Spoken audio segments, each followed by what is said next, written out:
మానవులలో దేవుని పట్ల కలిగిన భయభక్తులలో 2 విధానాలు గమనిస్తాం. ఒకటి మానవుల విధులను బట్టి ప్రపంచ ధర్మం చొప్పున కలిగినటువంటిది, 2 ఆత్మ నేర్పించే భయభక్తులు. మానవుల విధులను బట్టి దేవునితో ప్రవర్తింపగోరు వారికి అధిక శ్రమ, హింస, బాధ కలుగుతుందని హోషేయ 5:11లో రాయబడింది.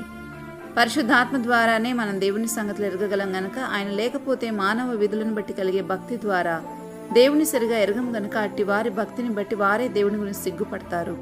కొందరు ఆత్మ నేర్పించే భయభక్తులతో ఉంటారు. అందులో ప్రధానంగా ప్రేమ కనబడుతుంది. అది చాలా పవిత్రమైనది, నిత్యము నిలిచేది అని వాక్యం చెప్తుంది. అలాంటి భక్తి చాలా సంతోషాన్ని కలుగచేస్తుంది కూడా. అదే తెలివికి, జ్ఞానమునకు మూలము. మానవుల విధులను బట్టి కలిగే భక్తిలో శక్తి లేక, ఎంతో అగౌరవంగా, ఆత్మలో బలం లేక చాలాసార్లు అవమానించబడుతూ ఉంటుంది.